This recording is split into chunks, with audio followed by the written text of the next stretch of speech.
una visita guiada. Tim Murphy pudo ver enseguida que algo andaba mal.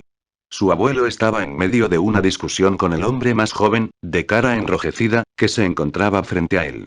Y los demás adultos, detrás, parecían turbados e incómodos.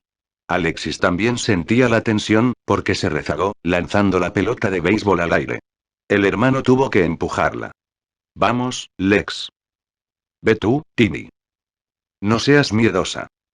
Lex le asesinó con la mirada, pero Ed Regis anunció con alegría. Os voy a presentar a todos y, después, podemos iniciar la visita. Tengo que irme, dijo Lex. Entonces, te presentaré primero. No, tengo que irme. Pero Ed Regis ya estaba haciendo las presentaciones. Primero al abuelito, que les besó a los dos y, después, al hombre con el que estaba discutiendo. Ese hombre era fornido y su nombre era Genaro. El resto de las presentaciones fue borroso para Tim. Había una mujer rubia que llevaba pantalones cortos y un hombre barbudo con una camisa hawaiana. Tenía el aspecto de quien vive al aire libre. Después venía un gordo, con típico aspecto de universitario, que tenía algo que ver con ordenadores y, por último, un hombre flaco vestido de negro, que no estrechó manos sino que se limitó a saludar con la cabeza. Tim estaba tratando de organizar sus impresiones, y estaba mirando las piernas de la rubia cuando, de repente, se dio cuenta de que sabía quién era el hombre de la barba. Tienes la boca abierta, advirtió Lex. Le conozco. Oh, por supuesto, te lo acaban de presentar. No. Tengo su libro. ¿Qué libro es ese, Tim? Preguntó el barbado. El mundo perdido de los dinosaurios. Alexis lanzó una risita. Papá dice que Tim tiene dinosaurios en los sesos. Tim apenas sí la oía. Estaba pensando en lo que sabía sobre Alan Grant. Alan Grant era uno de los principales defensores de la teoría de que los dinosaurios tenían sangre caliente. Había hecho muchas excavaciones en el lugar conocido como Colina del Huevo, en Montana, que era famoso porque en él se habían encontrado tantos huevos de dinosaurio. El profesor Grant había encontrado la mayor parte de los huevos de dinosaurio que se hayan podido hallar. También era buen ilustrador, y había hecho los dibujos de sus propios libros. ¿Dinosaurios en los sesos? Dijo el hombre de la barba. Bueno, a decir verdad, tengo el mismo problema. Papá dice que los dinosaurios son realmente estúpidos, prosiguió Lex. Dice que Tim debería salir al aire libre y practicar más deportes. Tim se sintió turbado. Pensé que tenías que marcharte, dijo. Dentro de un ratito. Pensé que tenías mucha prisa. Soy yo quien tiene que saberlo, ¿no crees, Timothy? Repuso la niña, poniéndose las manos en las caderas, en una copia de la pose más irritante de su madre. Les diré lo que vamos a hacer, intervino Ed Regis. ¿Por qué no vamos todos al centro de visitantes, y así podemos iniciar nuestra gira? Todos empezaron a caminar. Tim oyó a Genaro decirle a su abuelo, podría matarle por esto, y después Tim alzó la vista y vio que el Dr. Grant caminaba a su lado. ¿Qué edad tienes, Tim? 11 años. ¿Y desde hace cuánto estás interesado por los dinosaurios? Preguntó Grant. Tim tragó saliva. Ya hace bastante, contestó. Se sentía nervioso por estar hablando con el Dr. Grant. Vamos a museos algunas veces, cuando puedo convencer a mi familia. Mi padre. ¿Tu padre no está especialmente interesado? Tim negó con la cabeza. Al igual que la mayoría de los adultos, el padre de Tim no sabía nada de los dinosaurios. Tim estaba asombrado de que los adultos supieran tan poco. Era como si no les interesaran los hechos. Un día, su familia había ido al Museo de Historia Natural, y su padre, al mirar un esqueleto, comentó. Ese es grande. No, papá, es de tamaño mediano, un camptosaurio, aclaró Tim. Oh, no sé. Me parece bastante grande. Ni siquiera es un adulto, papá. Su padre miró de soslayo el esqueleto. ¿Qué es, del Jurásico? Uy, no. Cretáceo. ¿Cretáceo? ¿Cuál es la diferencia entre Cretáceo y Jurásico? Nada más que unos 100 millones de años. ¿El Cretáceo es más antiguo? No, papá. El Jurásico es más antiguo. Bueno, dijo su padre, dando un paso hacia atrás, me parece malditamente grande. Y se volvió hacia Tim, en busca de consenso. Tim sabía que era mejor estar con su padre, así que se limitó a mascullar algo. Y pasaron a otro material en exposición. Tim se detuvo frente a otro esqueleto, un Tyrannosaurus Rex, el más poderoso depredador que la Tierra haya conocido, durante un largo rato. Finalmente, su padre dijo. ¿Qué estás mirando? Estoy contando las vértebras. ¿Las vértebras? De la columna vertebral. Sé lo que son las vértebras, dijo su padre, molesto. Se quedó inmóvil y después preguntó. ¿Por qué las estás contando? Creo que están mal. El Tyrannosaurus solo debería tener 37 vértebras en la cola. Este tiene más.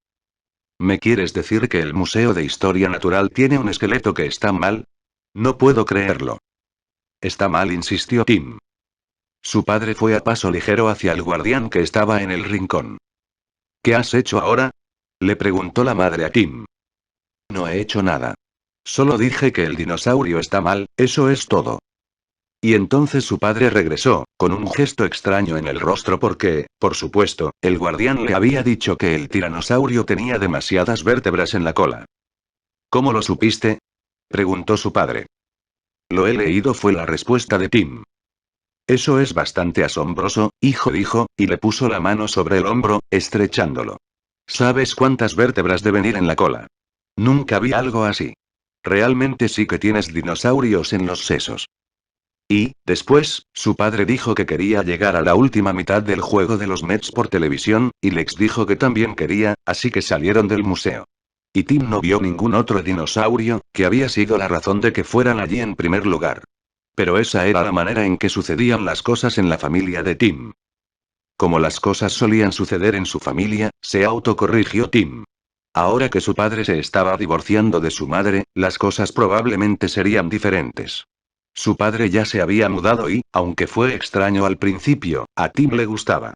Pensaba que su madre tenía novio, pero no podía estar seguro y, claro está, nunca se lo mencionaría a Alex. Lex estaba acongojada por haber tenido que separarse de su padre, y en las últimas semanas se había vuelto tan odiosa que ya era el 5027. Preguntó Grant. ¿Perdón? Dijo Tim. ¿El tiranosaurio del museo, era el 5027? Sí. ¿Cómo lo sabe? Grant sonrió. Durante años estuvieron hablando de corregirlo. Pero ahora puede que eso nunca se haga. ¿Por qué? Debido a lo que está ocurriendo aquí, en la isla de tu abuelo. Tim negó con la cabeza. No entendía de qué hablaba Grant. Mi mamá dijo que no era más que un centro de recreo, ya sabe, con natación y tenis. No exactamente. Te lo explicaré mientras caminamos. Ahora soy una maldita niñera, pensaba, desconsolado, Ed Regis, golpeando el suelo con la punta del zapato, mientras aguardaba en el centro para visitantes. Eso era lo que el viejo le había dicho. Cuida a mis niños como un halcón. Son tu responsabilidad durante el fin de semana. A Ed Regis eso no le gustaba en absoluto. Se sentía degradado. No era una maldita niñera. Y, si era por eso, tampoco un maldito guía de turistas. Era el encargado de relaciones públicas del Parque Jurásico y tenía mucho que preparar hasta la inauguración, para la que faltaba un año. Solo coordinar tareas con las empresas de relaciones públicas de San Francisco y Londres, y con las agencias de Nueva York y Tokio, era un trabajo de tiempo completo, especialmente porque a las agencias todavía no se les podía decir cuál era la verdadera atracción del parque. Todas las empresas estaban ideando propagandas incitantes, nada específico, y se sentían desdichadas. Los creativos de la publicidad necesitaban que se les nutriera, necesitaban estímulo para hacer mejor su trabajo. Ed Regis no podía desperdiciar su tiempo llevando gente a hacer giras. Pero ese era el problema de haber seguido la carrera de relaciones públicas. A uno nadie le consideraba un profesional. Regis había estado en la isla de vez en cuando durante los 7 últimos meses, y todavía le endilgaban trabajos esporádicos. Como aquel episodio de enero. Harding debió haberse encargado de eso. Harding Owens, el contratista general. En vez de eso, se lo habían dejado a Ed Regis. ¿Qué sabía él de atender a un obrero enfermo? Y ahora era un maldito guía y una niñera. Se volvió y contó las cabezas. Le seguía faltando una. Entonces, atrás de todo, vio a la doctora Sattler surgir del cuarto de baño. Muy bien, amigos, empecemos nuestra visita en el segundo piso. Tim fue con los demás, siguiendo al señor Regis por la escalera negra volada hasta el segundo piso del edificio. Pasaron frente a un cartel que decía: Sector cerrado. Más allá de este punto únicamente personal autorizado. Tim se sintió entusiasmado cuando vio el cartel. Recorrieron el pasillo del segundo piso. Una de las paredes era de vidrio y daba a un balcón con palmeras en la leve bruma. En la otra pared había puertas con letreros, como si fueran oficinas. Guardia del parque y servicios para huéspedes y gerente general, y en la mitad del pasillo se toparon con un tabique de vidrio con otro cartel. Peligro biológico. Precaución. Peligro biológico. Este laboratorio obedece los protocolos genéticos USP4-EC3. Precaución. Sustancias teratógenas. Mujeres embarazadas. Evitar exposición en este sector. Peligro. Utilización de isótopos radiactivos. Peligro potencial de carcinogénesis. Tim se emocionaba cada vez más. Sustancias teratógenas. Cosas que fabricaban monstruos. Eso le dio escalofríos, pero quedó decepcionado cuando oyó decir a Ed Regis: no presten atención a los carteles, solo se pusieron por cuestiones jurídicas. Les puedo asegurar que todo es perfectamente seguro.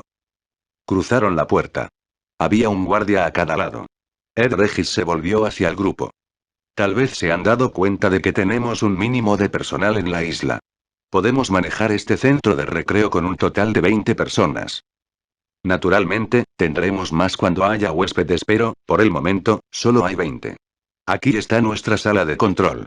Toda la reserva se controla desde aquí. Se detuvieron delante de unas ventanas que daban a una sala oscurecida que parecía una versión, en pequeño, de la sala de control de misiones de la NASA. Había un mapa vertical del parque, de vidrio transparente, y, frente a él, un banco de luminosas consolas de ordenador. Algunas de las pantallas exhibían datos, pero la mayoría mostraba imágenes televisivas de alrededor del parque. En el interior no había más que 2 personas, en pie y hablando. El hombre que está a la izquierda es nuestro jefe de ingenieros, John Arnold. Regis señaló a un hombre delgado vestido con camisa de manga corta, abotonada hasta el cuello y corbata, que fumaba un cigarrillo, y junto a él, nuestro guardaparque, el señor Robert Muldoon, el famoso cazador blanco de Nairobi. Muldoon era un hombre corpulento vestido de caqui. Las gafas de sol le colgaban del bolsillo de la camisa.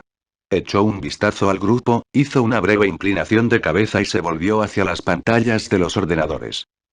Estoy seguro de que quieren ver esta sala, dijo Ed Regis, pero, primero, veamos cómo obtenemos el ADN de dinosaurio. El cartel de la puerta decía extracciones y, al igual que todas las puertas del edificio de laboratorios, se abría con una tarjeta de seguridad. Ed Regis deslizó la suya por una ranura, la luz parpadeó, la puerta se abrió. En el interior, Tim vio una sala iluminada por una pequeña luz verde. 4 técnicos con guardapolvo miraban a través de microscopios estereoscópicos de doble ocular, o bien observaban imágenes que aparecían en pantallas de vídeo de alta resolución. La sala estaba llena de piedras amarillas distribuidas en estantes de vidrio, en cajas de cartón, en grandes bandejas corredizas. Cada piedra tenía una etiqueta y un número escrito con tinta negra. Regis presentó a Henry Wu, un hombre tranquilo, esbelto, que andaba por los 30 años. El Dr. Wu es nuestro genetista jefe. Dejaré que les explique lo que hacemos aquí. Por lo menos lo intentaré, sonrió Wu. La genética es un poco complicada. Pero es probable que ustedes se estén preguntando de dónde viene nuestro ADN de dinosaurio. Es algo que me pasó por la cabeza, dijo Grant. A decir verdad, empezó Wu, existen 2 fuentes posibles. Mediante la técnica de anticuerpos de Loy, a veces podemos obtener ADN directamente de huesos de dinosaurio. ¿Con qué rendimiento?, preguntó Grant.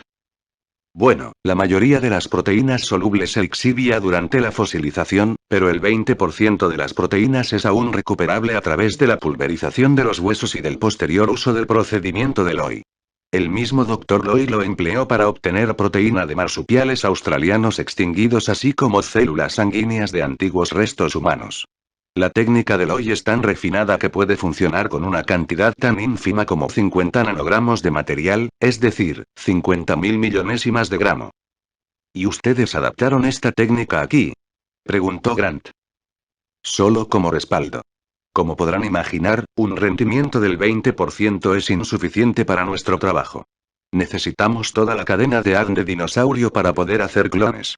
Y lo obtenemos aquí.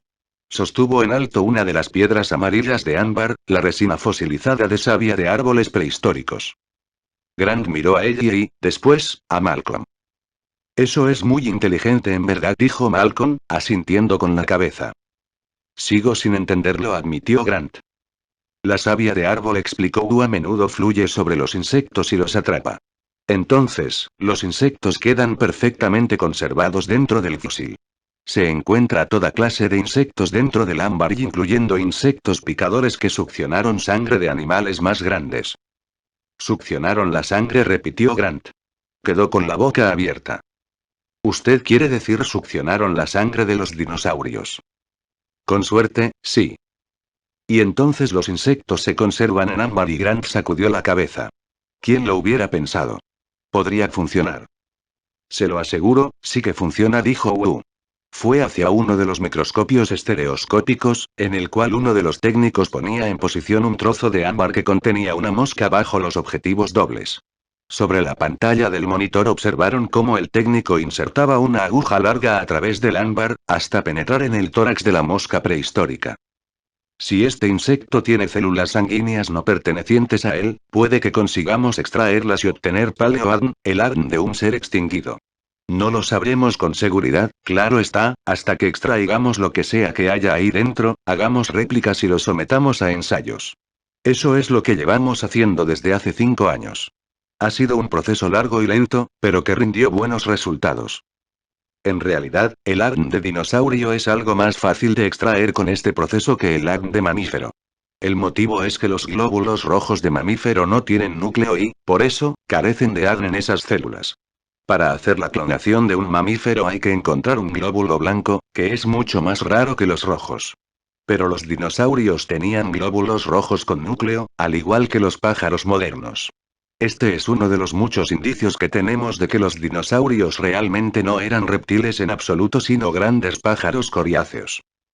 Tim vio que el Dr. Grant mantenía su aire de escepticismo, y Dennis Nedry, el gordo desaliñado, parecía carecer por completo de interés, como si ya supiera todo eso. Pero lo que sí hacía era seguir mirando con impaciencia a la sala siguiente. Veo que el señor Nedry descubrió la fase siguiente de nuestro trabajo, dijo Wu. ¿Cómo identificamos el ADN que extraemos? Para eso, utilizamos poderosos ordenadores. Por unas puertas corredizas pasaron a una sala muy refrigerada. Se oía un fuerte zumbido. 2 torres redondas de 1,80 m de alto se erguían en el centro de la sala y, a lo largo de las paredes, había hileras de cajas de acero cuya altura llegaba a la cintura de un hombre. Esta es nuestra lavandería automática de alta tecnología, explicó el Dr. Wu. Todas las cajas que hay a lo largo de las paredes son secuenciadores automatizados de genes y machio. Los operan, a muy alta velocidad, los superordenadores Cray XMP, que son las torres que hay en el centro de la sala. En esencia, ustedes se encuentran en el centro de una fábrica increíblemente poderosa de productos genéticos. Había varios monitores, todos tan rápidos que resultaba difícil ver lo que estaban mostrando. Wu apretó un botón y redujo la velocidad de una de las imágenes. Aquí ven la estructura real de un pequeño fragmento de ADN de dinosaurio, continuó Wu.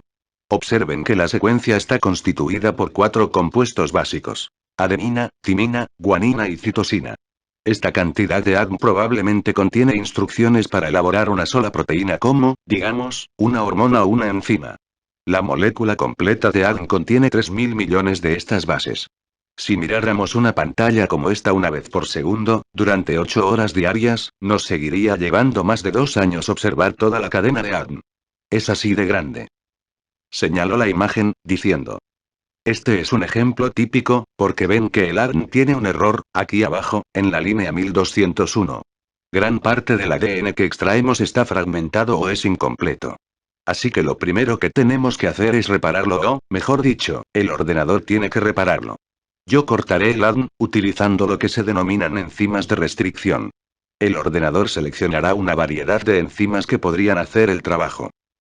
Aquí está la misma sección de ADN en la que se han situado los puntos de las enzimas de restricción.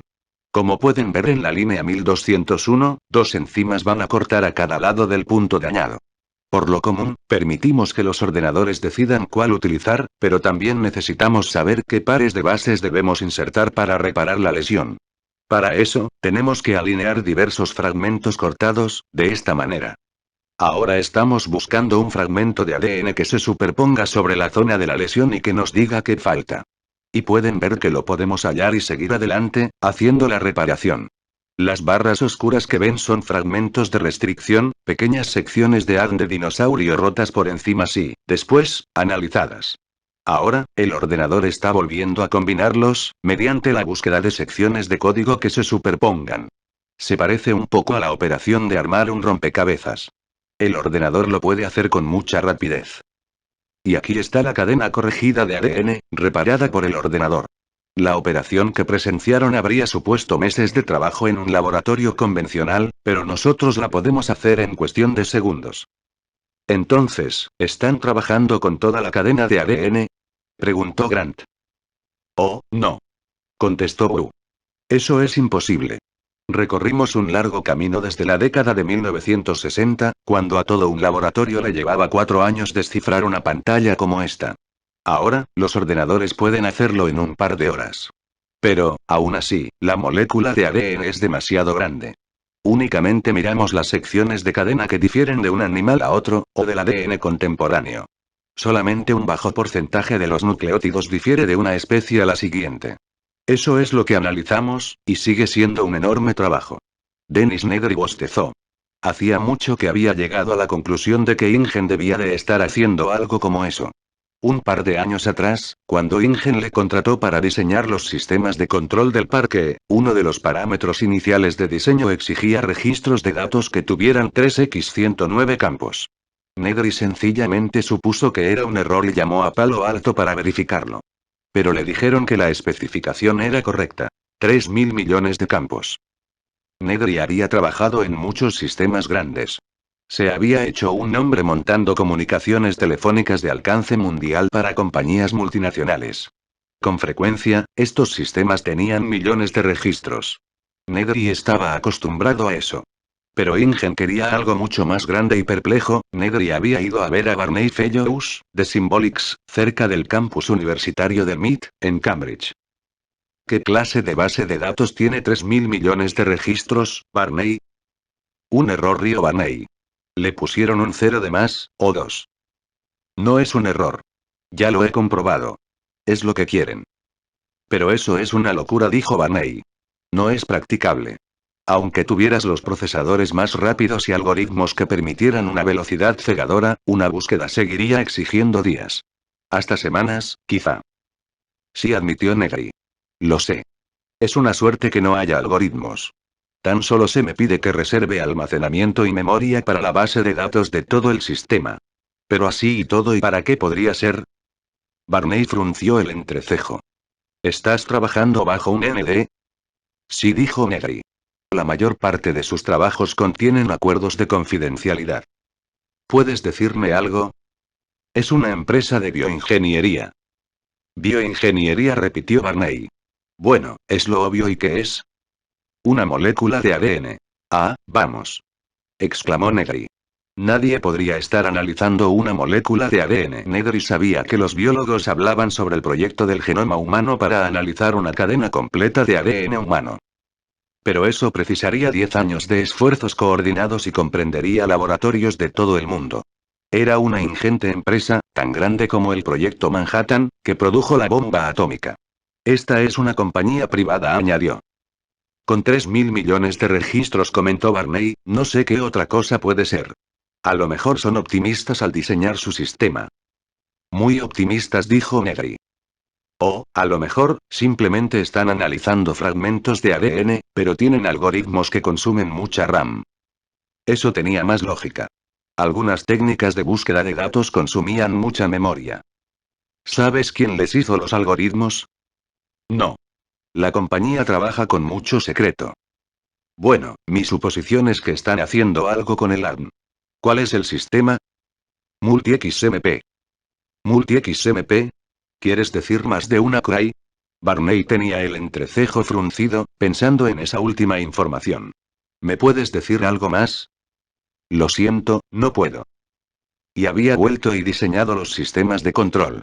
Les había tornado, a él y a su equipo de programadores, más de un año, y fue especialmente difícil, porque la compañía nunca le dijo para qué eran los subsistemas. Las instrucciones tan solo decían: diseñe un módulo para conservar registros o diseñe un módulo para representación visual. Le daban parámetros de diseño, pero ningún detalle respecto a su uso. Había estado trabajando a ciegas. Y ahora que el sistema estaba montado y funcionando, no le sorprendía en absoluto saber que había errores. ¿Qué esperaban?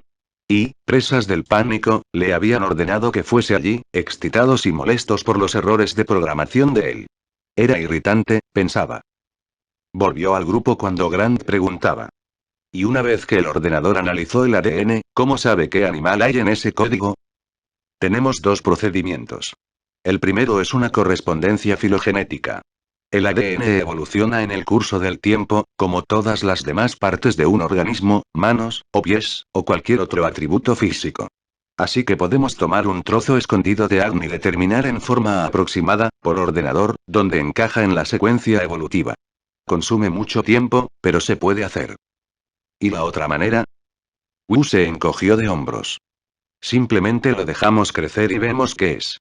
Es lo que hacemos casi siempre. Les mostraré lo que hemos conseguido. Tim sentía una impaciencia cada vez mayor a medida que la visita continuaba. Le gustaban las cosas técnicas, pero, aún así, estaba perdiendo interés. Llegaron a la siguiente puerta, que tenía el rótulo de fertilización. El doctor Wu abrió la cerradura con su tarjeta de seguridad, y entraron. Tim vio otra sala con técnicos trabajando ante microscopios. En la parte posterior había una sección enteramente iluminada con luz ultravioleta. El doctor Wu explicó que el trabajo que hacían con el ADN exigía la interrupción de la mitosis celular en instantes precisos y, en consecuencia, guardaban algunos de los venenos más tóxicos del mundo. Helotoxinas, colchicinoides, betalcaloides enumeró, al tiempo que señalaba una serie de jeringas dispuesta bajo la luz UV. Matan cualquier animal viviente al cabo de un segundo, o de dos. A Tim le hubiese gustado saber más sobre los venenos, pero el Dr. Wu siguió hablando monótonamente sobre el uso de óvulos no fertilizados de cocodrilo y la sustitución del ADN. Y después el profesor Grant formuló algunas preguntas complicadas. A un lado de la sala había grandes depósitos rotulados N2 líquido. Y había grandes cámaras frigoríficas con anaqueles en los que mantenían embriones congelados, cada uno de los cuales se conservaba en un diminuto envoltorio de lámina de plata. Lex estaba aburrida. Negri bostezaba. Y hasta la doctora Sattler estaba perdiendo interés. Tim estaba cansado de esos complicados laboratorios. Quería ver los dinosaurios. La sala siguiente estaba señalada como vivero. Hace un poco de calor y humedad aquí dentro, dijo el doctor Wu. Lo mantenemos a una temperatura de 37 grados Celsius y a una humedad relativa del 100%. También mantenemos una concentración mayor de oxígeno, hasta el 30%. Atmósfera jurásica, añadió Grant. Sí. Por lo menos, así lo suponemos. Si cualquiera de ustedes se siente desfallecer, díganmelo. El doctor Wu metió su tarjeta de seguridad en la ranura, y la puerta exterior se abrió con un siseo. El biólogo aguardó mientras los demás entraban en la esclusa de aire comprimido y la puerta exterior se volvía a cerrar herméticamente, también con un siseo, contra las juntas de goma. Por favor, recuerden, no toquen nada de esta sala. Algunos de los huevos son permeables a los aceites de nuestra epidermis. Y cuidado con la cabeza, los sensores siempre están moviéndose. Abrió la puerta interior que daba al vivero, y entraron.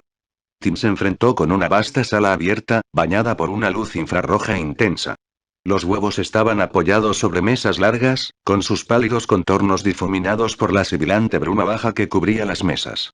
Todos los huevos se movían con suavidad, balanceándose. Los huevos de reptil contienen grandes cantidades de vitelo, pero carecen por completo de agua. Los embriones la tienen que extraer del ambiente que los rodea. De ahí que haya bruma. El doctor Wu explicó que cada mesa contenía 150 huevos y representaba una nueva tanda de extracciones de ADN. Las tandas se identificaban mediante números puestos en cada mesa. STC, 458-2 o TR1C, 390-4. Hundidos hasta la cintura en la bruma, los operarios del vivero iban de un huevo al siguiente, hundiendo las manos en la bruma, dando vuelta a los huevos cada hora y revisando las temperaturas con sensores térmicos. La sala era controlada por cámaras colgantes de televisión y sensores de movimiento. Un sensor térmico colgante se desplazaba de un huevo al siguiente, tocando cada uno con una varilla flexible, emitiendo un sonido electrónico corto y penetrante, para continuar su marcha después. En este vivero hemos producido más de una docena de recolecciones de extracciones, lo que nos da un total de 238 animales vivos. Nuestra tasa de supervivencia se encuentra rondando el 0,4% y, como es natural, queremos mejorarlo. Pero, mediante análisis computerizados, estamos trabajando con algo así como 500 variables, 120 ambientales, otras 200 intrahuevo, y el resto provenientes del material genético en sí. Nuestros huevos son de plástico. Los embriones se insertan en forma mecánica y, después, salen del cascarón aquí. ¿Y cuánto tardan en crecer? Los dinosaurios maduran con rapidez, alcanzando su tamaño pleno en un período de 2 a 4 años. Así que ahora tenemos varios especímenes adultos en el parque. ¿Qué significan los números? Estos códigos identifican las diversas extracciones en tandas de ADN. Las 4 primeras letras identifican los animales que se están desarrollando. S-Trix significa Triceratops. Y el Steg significa estegosaurio. Y así con los demás. ¿Y esta mesa de aquí? Preguntó Grant. El código decía XXXX000111. Abajo se había garabateado presunto Coleu. Esta es una nueva tanda de ADN, dijo Wu. No sabemos con exactitud qué va a crecer. La primera vez que se hace una extracción no tenemos certeza de qué animal se trata. Pueden ver que está señalado como presunto Coleu, de modo que es probable que sea un coleosaurio. Un pequeño herbívoro, si recuerdo bien. Me resulta difícil recordar todos los nombres. Hasta ahora se conoce algo así como 300 géneros de dinosaurios. 347, precisó Tim. Grant sonrió. Después dijo. ¿Hay algo que esté saliendo del huevo ahora? No por el momento. El período de incubación varía para cada animal, pero, en general, tarda alrededor de 2 meses. Tratarnos de espaciar los nacimientos para darle menos trabajo al personal de guardería. Se podrán imaginar lo que es esto cuando tenemos 150 animales nacidos con diferencia de pocos días y si bien, claro está, la mayoría no sobrevive. En realidad, estos ejemplares X deben nacer cualquiera de estos días. ¿Alguna otra pregunta? ¿No? Entonces iremos a la guardería, donde están los recién nacidos. Era una sala circular, toda ella blanca. Había incubadoras de las utilizadas en las maternidades de hospital, pero estaban vacías por el momento. Trapos y juguetes estaban esparcidos por el piso. Una joven que llevaba una chaqueta blanca estaba sentada en el suelo, dándoles la espalda. ¿Qué tiene aquí hoy, Katy? Preguntó el doctor Lu. No mucho, nada más que un raptor bebé. Echémosle un vistazo. La joven se puso en pie y se hizo a un lado. Tim oyó a Negri decir. Parece una lagartija. El animal que estaba en el suelo tenía alrededor de 45 centímetros de largo, el tamaño de un mono pequeño.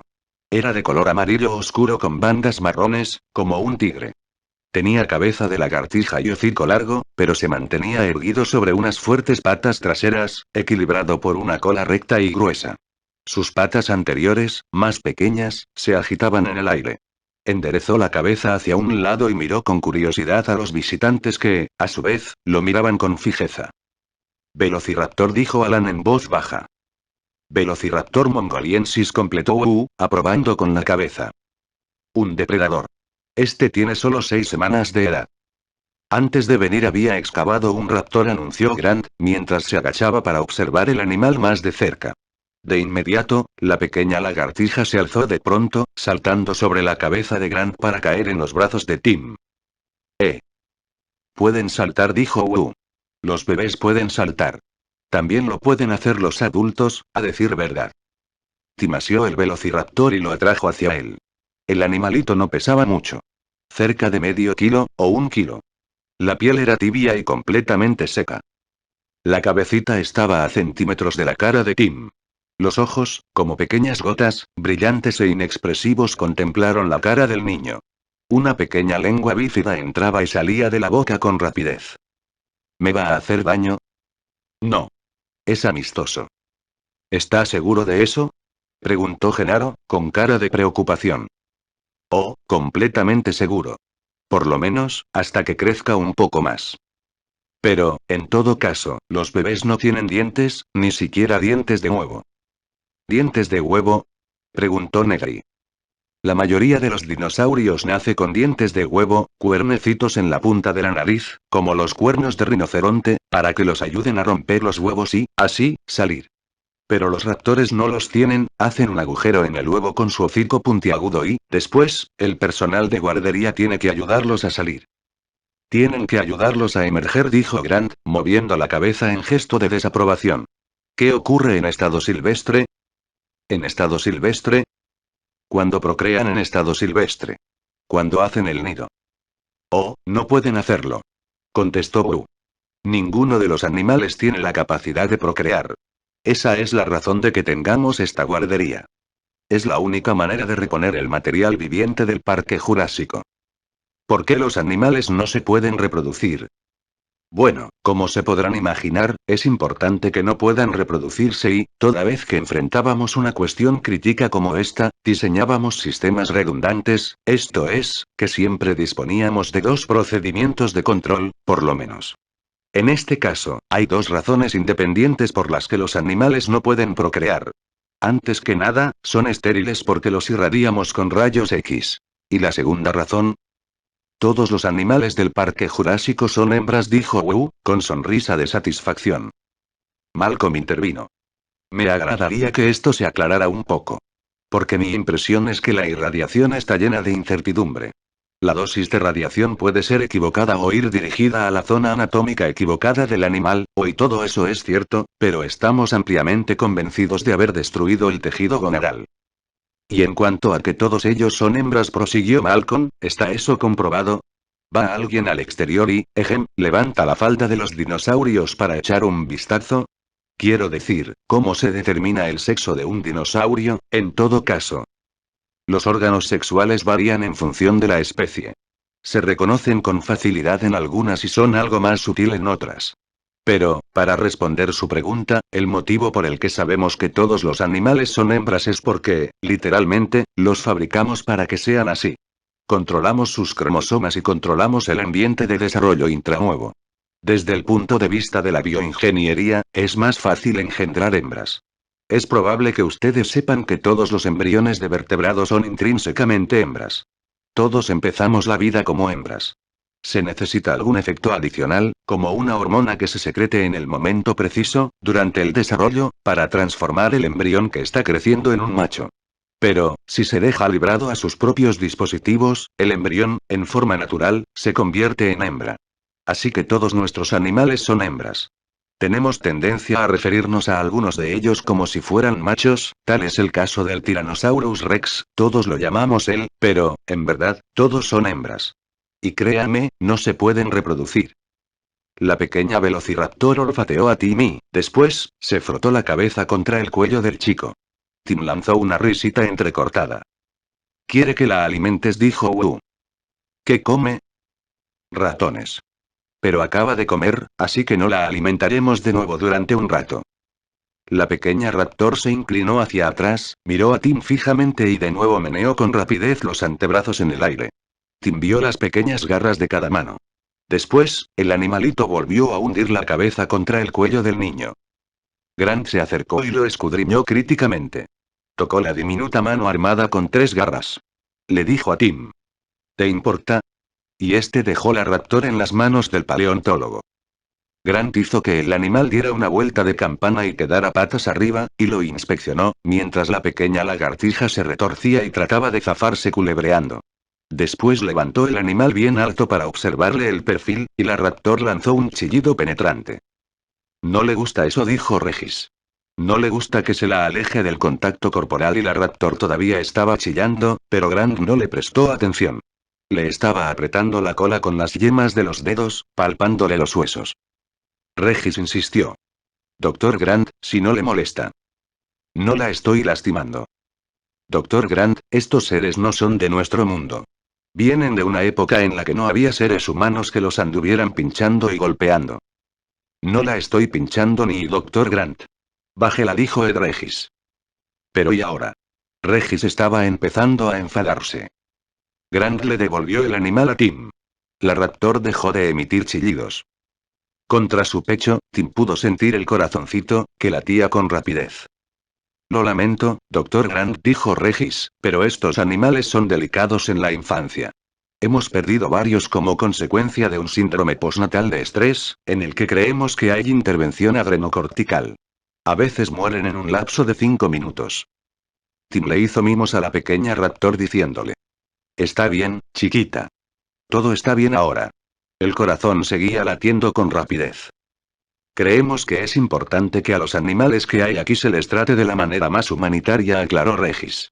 Le prometo que tendrá todas las oportunidades para examinarla más tarde. Pero Grant no podía mantenerse alejado. Una vez más, se acercó al animal, que seguía en brazos de Tim, observándolo con suma atención. La pequeña velociraptor abrió las mandíbulas y emitió un siseo ante Grant, adoptando una postura de súbita furia intensa. Fascinante, dijo este. ¿Puedo quedarme y jugar con ella? Preguntó Tim. En este mismo momento, no se excusó Ed Regis, echándole un vistazo a su reloj. Son las 3 en punto y es una buena hora para que hagamos una visita al parque en sí, de modo que puedan ver a todos los dinosaurios en los hábitats que diseñamos para ellos. Tim soltó la velociraptor, que correteó por la habitación, tomó un trapo, se lo puso en la boca y lo tironeó del extremo libre con sus diminutas garras. Control. Mientras caminaba de regreso a la sala de control, Malcolm se acercó a Wu. Tengo una sola pregunta más, doctor. ¿Cuántas especies diferentes han fabricado hasta ahora? No estoy seguro. Creo que, en estos momentos, la cantidad es de 15. 15 especies. ¿Lo sabe usted, Ed? Sí, 15, asintió Ed Regis. ¿No lo sabe con seguridad? Dijo Malcolm, aparentando asombro. Dejé de contar después de la primera docena, sonrió Wu.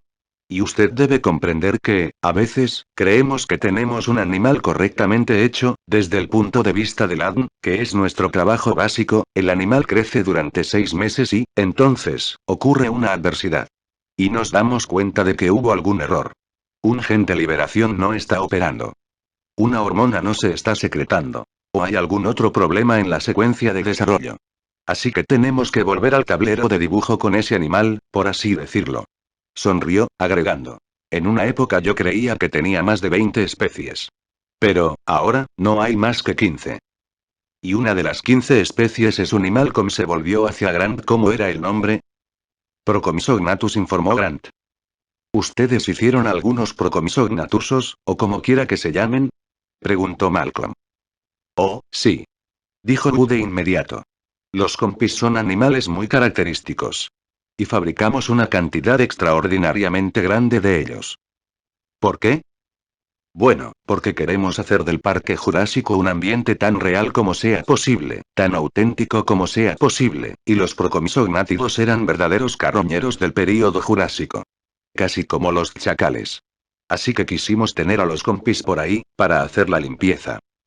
¿Quiere usted decir para deshacerse de los animales muertos? Sí, en caso de que los hubiera. Pero con nada más que 230 y tantos animales en nuestra población total, no tenemos muchos animales muertos de los que deshacernos. Ese no era el objetivo primordial. En realidad, queríamos a los compis para otra clase, totalmente distinta, de eliminación de residuos. ¿Cuál? Bueno, en esta isla tenemos algunos herbívoros muy grandes.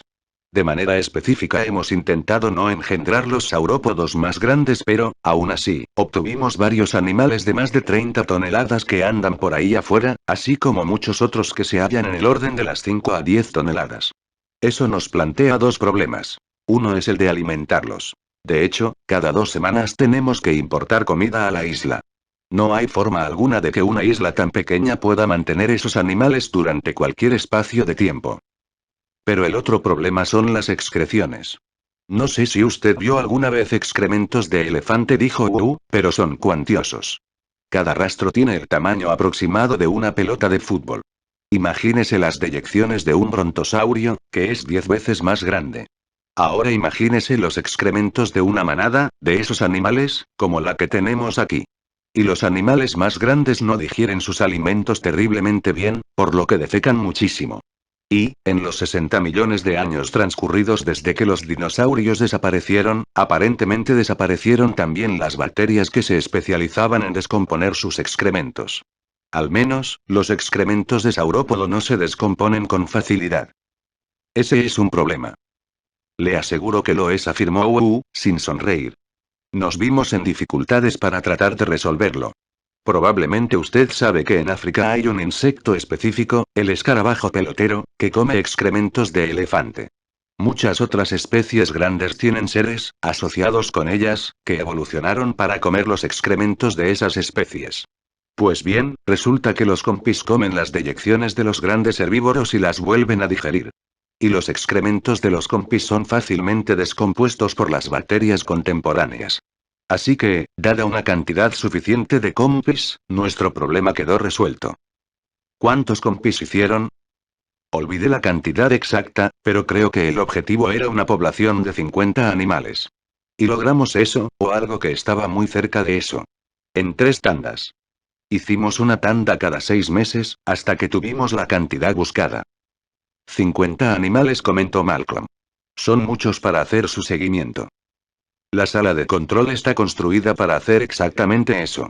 Le mostrarán cómo se hace. Estoy seguro, contestó Malcolm. Pero si uno de estos compis se escapase de la isla, si se evadiera y no se pueden evadir.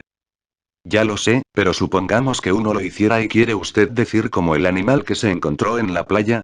Wu alzó las cejas. ¿El que mordió a la chica norteamericana? Sí, por ejemplo. No sé cuál será la explicación en cuanto a ese animal, pero sé que no hay posibilidad de que sea uno de los nuestros. Ni siquiera una sombra de duda. Ninguna. Y, una vez más, por 2 razones. La primera, los procedimientos de control. A nuestros animales se les cuenta por ordenador cada pocos minutos. Si faltara uno, lo sabríamos de inmediato. ¿Y la segunda razón? La tierra firme está a más de 180 kilómetros de distancia. Se tarda casi un día en llegar a ella en lancha. Y, en el mundo exterior, nuestros animales morirían en un lapso de 12 horas. ¿Cómo lo sabe? Porque me aseguré de que ocurriera eso, precisamente, dijo Wu, mostrando finalmente signos de irritación. Mire, no somos estúpidos. Entendemos que estos son animales prehistóricos. Son parte de una ecología que desapareció, de una compleja trama de vida que se extinguió hace millones de años. Podrían no tener depredadores en el mundo contemporáneo, no tener impedimentos para su crecimiento. No queremos que sobrevivan en estado silvestre. Así que los fabriqué con dependencia de la lisina. Introduje un gen que produce una sola enzima defectuosa en el metabolismo de las proteínas. Como resultado, los animales no pueden elaborar el aminoácido lisina. Tienen que ingerirlo desde el exterior. A menos que obtengan una fuente dietética rica en lisina exógena, provista por nosotros en forma de tabletas, entrarán en estado de coma en 12 horas, y morirán. Estos animales están genéticamente diseñados para ser incapaces de sobrevivir en el mundo real. Solo pueden vivir aquí, en el Parque Jurásico. No son libres en absoluto. Esencialmente, son nuestros prisioneros. Aquí está la sala de control, dijo Ed Regis. Ahora que saben cómo se hacen los animales, querrán ver la sala desde donde se controla el parque en sí, antes de que salgamos de ahí, se detuvo. A través de una ventana de vidrio grueso, la sala estaba a oscuras. Los monitores estaban apagados, con la salvedad de 3, que exhibían números que giraban, y la imagen de un barco grande. ¿Qué pasa? Preguntó Ed Regis. Oh, demonios, están atracando. ¿Atracando? Cada 2 semanas, el barco de suministros viene de tierra firme. Una de las cosas que esta isla no tiene es un buen puerto, ni siquiera un buen muelle. Es un tanto peliagudo hacer que el barco entre cuando hay mar gruesa. Podría tardar algunos minutos. Dio unos golpes cortos y secos en la ventana, con los nudillos, pero los hombres que estaban dentro no le prestaron atención. Entonces dijo: creo que tenemos que esperar. Ella se volvió hacia el doctor Wu. Usted mencionó antes que, a veces, fabrica un animal y ese animal parece ir bien, pero, cuando se desarrolla, resulta ser defectuoso, y sí, asintió Wu. No creo que haya modo alguno de evitarlo. Podemos duplicar el ADN en el espacio, pero no lo podemos duplicar con toda seguridad en el tiempo. Lo que quiero decir es que el ADN que empieza en el espermatozoide y en el huevo es algo más que las especificaciones de un organismo dado. Es, también, las instrucciones de cómo construirlo. Y el control.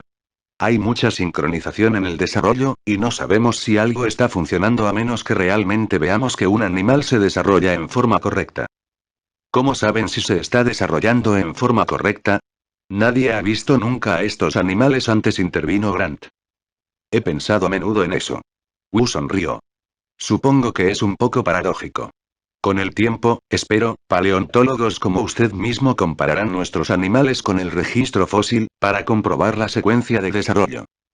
Pero el animal que acabamos de ver, el velociraptor, usted dijo que era de la especie mongoliensis, inquirió Eddie. Por la localización del ámbar. Proviene de China. Interesante, comentó Grant.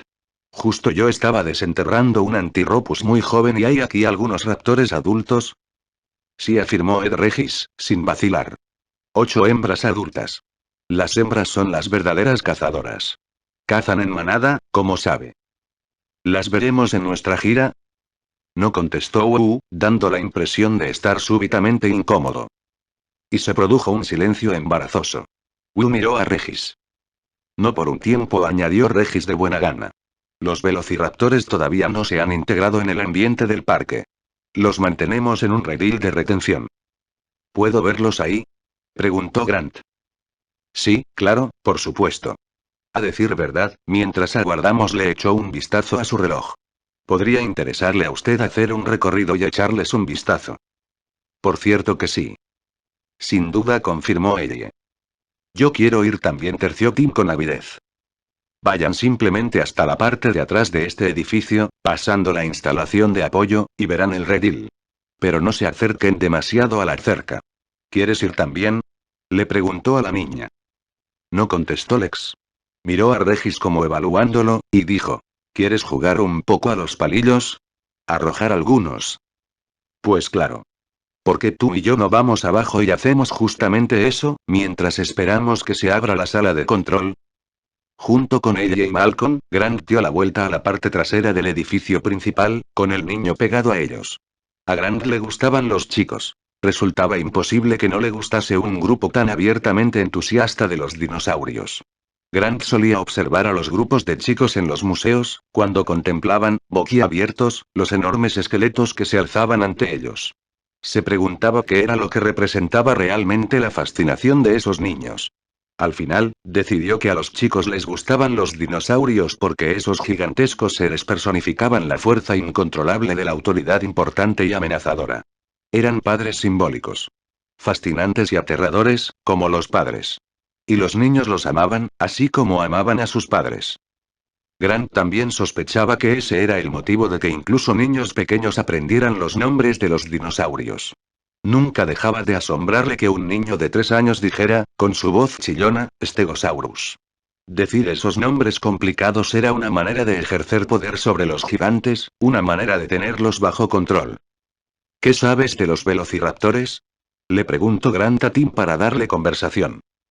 Es un carnívoro pequeño que cazaba en manada, como el Deinonychus, contestó Tim. Eso es, respondió Grant, aunque Deinonychus es considerado en la actualidad de los velociraptores. Y la prueba de cazar en manada es por completo circunstancial. Deriva, en parte, del aspecto de los animales, que eran rápidos y fuertes, pero pequeños para ser dinosaurios. Nada más que unos 70 a 140 kilos cada uno. Suponemos que cazaban en grupos, si es que pretendían abatir presas más grandes. Y hay algunos hallazgos de fósiles en los que un solo animal de presa está junto con varios esqueletos de raptor, lo que sugiere que cazaban en manadas. Y, claro está, los raptores tenían cerebro grande, eran más inteligentes que la mayoría de los dinosaurios. ¿Muy inteligentes? Preguntó Malcolm. Depende de a quién le hables. Así como los paleontólogos han llegado a la idea de que los dinosaurios probablemente tenían sangre caliente, muchos de nosotros estamos empezando a creer que algunos de ellos pudieron haber sido bastante inteligentes también. Pero nadie lo sabe con seguridad. Dejaron atrás el sector para visitantes y pronto oyeron el fuerte zumbido de los generadores, y olieron el opresivo olor de la gasolina. Pasaron un bosquecillo de palmeras y vieron una barraca grande y baja, de hormigón, que tenía techo de acero. El ruido parecía provenir de allí. Tiene que ser un generador, sugirió Eddie. Es grande, opinó Grant, atisbando en el interior. En realidad, la planta motriz se extendía 2 pisos por debajo del nivel del suelo. Un vasto complejo de gimientes turbinas, y de cañerías que penetraban en la tierra, el conjunto iluminado por deslumbrantes lámparas eléctricas. No pueden necesitar todo esto nada más que para un centro de recreo, terció Malcolm. Aquí están generando suficiente energía para una ciudad pequeña. Quizá sea para los ordenadores. Quizá. Grant oyó un balido y caminó algunos metros hacia el norte. Llegó hasta un cercado que contenía cabras. Mediante un rápido cómputo, estimó que había 50 o 60 cabras. ¿Para qué es eso?, preguntó ella. Ni idea. Probablemente se las dan de comer a los dinosaurios, aventuró Malcolm. El grupo siguió caminando por un polvoriento sendero de ladrillo que pasaba a través de un denso matorral de bambúes. Al otro lado vieron una cerca doble, reforzada, de unos 4 metros de altura y hecha de eslabones, con espirales de alambre de púas en la parte superior. A lo largo de la cerca exterior se oía un zumbido eléctrico. Más allá de las cercas, Grant vio densos apiñamientos de helechos grandes, de 1,5 metros de alto. Oyó un resoplido, una especie de husmeo. Después, el sonido crujiente de pisadas que aplastaban follaje, y que se acercaban. Luego, un prolongado silencio. No veo nada, susurró Tim, finalmente. SSSHHH. Grant esperó. Pasaron varios segundos. Algunas moscas revoloteaban por el aire. Todavía no veía cosa alguna. Ella le golpeó suavemente en el hombro y señaló con el dedo. Entre los helechos, Grant vio la cabeza de un animal. Estaba inmóvil, parcialmente escondido en las frondas, los dos grandes ojos oscuros observándoles con frialdad. La cabeza tenía algo más de medio metro de largo. Desde un hocico rematado en punta, una larga hilera de dientes se extendía hacia atrás, hasta el agujero del meato auditivo, que actuaba a guisa de oído. A Grant la cabeza le recordaba la de una lagartija grande o, quizá, la de un cocodrilo. Los ojos no pestañeaban y el animal no se movía. Su piel era coriácea, con textura granulosa y, básicamente, la misma coloración que la del ejemplar juvenil, amarillo-marrón con marcas rojizas más oscuras, como las bandas de un tigre. Mientras Grant observaba, un solo miembro superior se extendió hacia arriba muy lentamente, para apartar los helechos que había al lado de la cara del animal. El miembro, pudo ver Grant, estaba dotado de músculos fuertes. La mano tenía 3 dedos prensiles, cada uno rematado en garras curvas. Suave, lentamente, la mano empujó a un lado los helechos. Grant sintió escalofríos y pensó: nos está cazando. Para un mamífero como el hombre, había algo indescriptiblemente antinatural en el modo en que los reptiles cazaban sus presas. No sin razón el hombre odiaba a los reptiles. La inmovilidad, la frialdad, el ritmo, todo, estaba mal. Encontrarse entre cocodrilos u otros reptiles grandes era recordar una clase diferente de vida, ahora desaparecida de la Tierra. Naturalmente, ese animal no se dio cuenta de que lo habían localizado, de que el ataque llegó en forma repentina, desde la izquierda y la derecha. Los animales, corriendo a la carga, cubrieron los 9 metros que había hasta la cerca con desconcertante velocidad. Grant tuvo la borrosa impresión de cuerpos poderosos de 1,80 m de alto, de rígidas colas que los equilibraban, de patas armadas con garras curvas, de mandíbulas abiertas con hileras de dientes de sierra. Los animales gruñían mientras avanzaban y, después, saltaron a la vez, levantando sus patas traseras armadas con esas grandes garras que parecían dagas. Enseguida chocaron contra la cerca que tenían frente a ellos, despidiendo 2 estallidos simultáneos de chispas calientes. Los velociraptores cayeron al suelo de espaldas, siseando. Todos los visitantes se desplazaron hacia adelante, fascinados. Solo entonces atacó el tercer animal, dando un salto, para chocar contra la cerca a la altura del pecho.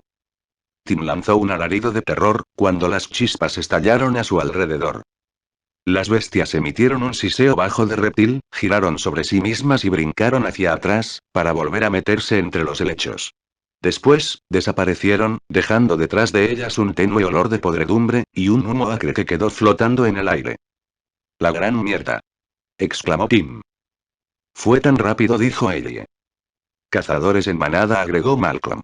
Su voz denotaba admiración. «Cazadores en manada para los cuales la emboscada es un instinto y fascinante». «Terrorífico», murmuró Ellie.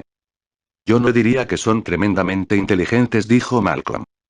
Al otro lado de la cerca oyeron resoplidos entre las palmeras. Varias cabezas surgieron lentamente del follaje. Grant contó 3 y 4 y 5 y los animales les observaban, contemplándoles fríamente.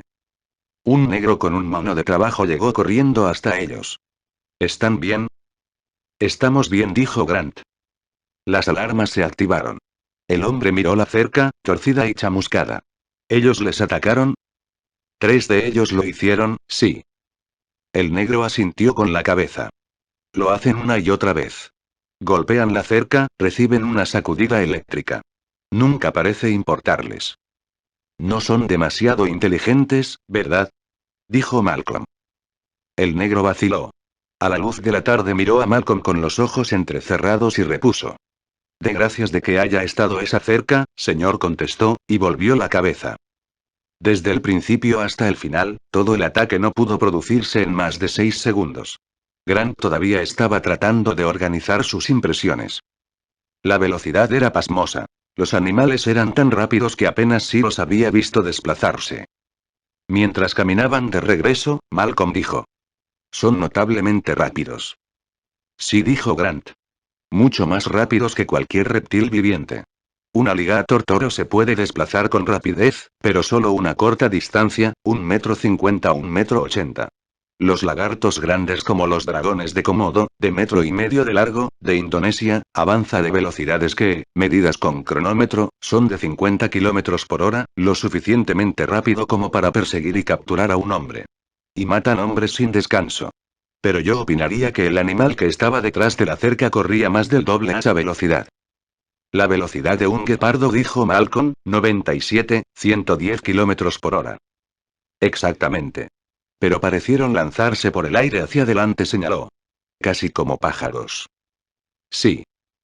En el mundo contemporáneo, únicamente mamíferos muy pequeños, como la mangosta, que lucha con cobras, tenía reacciones tan rápidas.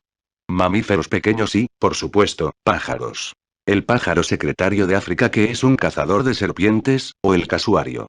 A decir verdad, el velociraptor transmitía la misma impresión de amenaza letal, veloz, que Grant había visto en el casuario, el pájaro parecido a un avestruz, pero con garras, de Nueva Guinea. Así que estos velociraptores parecen reptiles, con la piel salpicada de bultitos y el aspecto general de reptiles, pero se mueven como pájaros, con la velocidad y la inteligencia depredadora de pájaros. Es más o menos así. Dijo Malcolm. Sí, aprobó Grant. Diría que exhiben una mezcla de rasgos. ¿Eso le sorprende? En realidad, no. A decir verdad, se aproxima mucho a lo que los paleontólogos creían hacía mucho tiempo.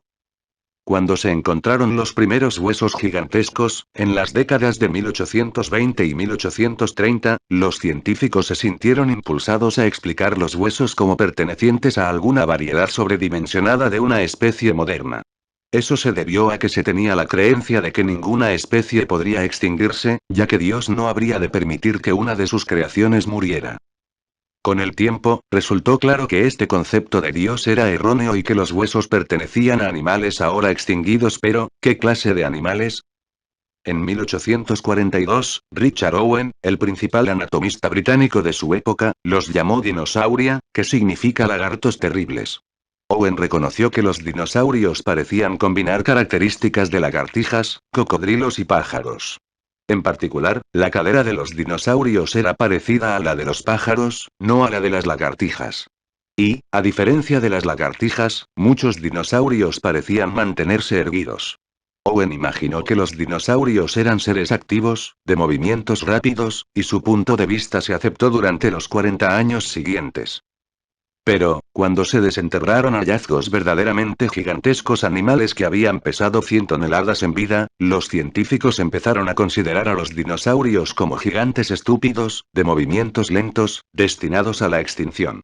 La imagen del reptil de sangre fría, lerdo, predominó gradualmente sobre la imagen del pájaro de movimientos rápidos. En años recientes, científicos como Grant habían empezado a desplazarse hacia la idea de dinosaurios más activos. Los colegas de Grant le consideraban drástico en su concepto de la conducta de los dinosaurios. Pero, ahora, Grant tenía que admitir que ni sus propios conceptos llegaban a aproximarse a la realidad de estos grandes e increíblemente veloces cazadores. En realidad, a lo que yo estaba apuntando era a esto, dijo Malcolm, ¿es este, para usted, un animal convincente? ¿Es, de hecho, un dinosaurio? Diría que sí, sí. ¿Y la conducta de ataque coordinado y? Cabía esperarla. Según los registros fósiles, manadas de velociraptores eran capaces de derribar animales que pesaban 1000 toneladas, como el Tenontosaurus, que podía correr tan deprisa como un caballo. Para eso se precisaría coordinación. ¿Cómo hacen eso sin un lenguaje? Oh, el lenguaje no es necesario para efectuar una cacería coordinada. Intervino Ellie. Los chimpancés lo hacen todo el tiempo. Un grupo de chimpancés se acerca con cautela a un mono más pequeño y lo mata. Toda la comunicación se hace a través de los ojos. ¿Y esos dinosaurios nos estaban atacando de verdad? Preguntó Malcolm. Así lo creo. El motivo de mi pregunta, siguió Malcolm, es que tengo entendido que los depredadores grandes, como los leones y los tigres, no son antropófagos innatos. ¿No es cierto? Estos animales tienen que haber aprendido en algún momento de su vida que es fácil matar a los seres humanos. Solo después se convirtieron en antropófagos. Sí, creo que es así, asintió Grant. Bueno, estos dinosaurios tienen que ser todavía más reacios que los leones y los tigres. Después de todo, provienen de una época en la que los seres humanos y los grandes mamíferos ni siquiera existían. Solo Dios sabe lo que piensan cuando nos ven. Así que me pregunto, ¿han aprendido, en algún momento, que es fácil matar a los seres humanos? El grupo permaneció en silencio mientras caminaba. Sea como fuere, dijo Malcolm, estoy interesado en extremo por ver ahora la sala de control.